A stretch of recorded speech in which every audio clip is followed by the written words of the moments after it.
হে hello good morning friends. আমি সৌভিক, আপনারা দেখছেন এসপি এন্টারটেনমেন্ট। আজকে আমি ফার্মার ভিজিটে এসেছিলাম ফিল্ডে। এখানে এসে একটা সুন্দর দৃশ্য আমার চোখে পড়ে, যেটা আমি আপনাদের সঙ্গে শেয়ার করবো বলেই ভিডিওটা অন করি। আপনারা, এইটা একটা ভ্যারাইটি, এটা হচ্ছে আপনার মিনিকিট ভ্যারাইটি। মিনিকিট একটা ভ্যারাইটি ধানের। তো হঠাৎ করে ভিজিট করতে করতে দেখতে পাই এটা একটা অফ টাইপ। এই ভ্যারাইটিটার মধ্যে এটা একটা আলাদা। এটা ধরুন আমরা মিনিকিট ভ্যারাইটি, সেই ভ্যারাইটিটার মধ্যে এটা একটা অন্য ভ্যারাইটি এসে এই গাছটা হয়েছে। গাছটা অন্য গাছেদের থেকে বড়। তো এই গাছটার যেহেতু বড় এবং ঝোপালো, তাই দেখছি এই গাছটার এই জায়গাতে একটা কি সুন্দর পাখি বাসা করেছে। দেখুন কত সুন্দর একটা ছোট্ট পাখি বাসা করেছে। বাসাতে আপাতত একটা ডিম রয়েছে। এই দেখুন, এই দেখো ফ্রেন্ডস, আমি তোমাদেরকে দেখাচ্ছি বাসায় পাখির ডিমটা। এই দেখো কত ছোট্ট একটা, কি সুন্দর একটা পাখির ডিম।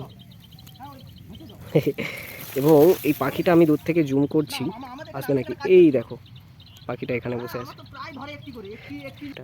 এই দেখো।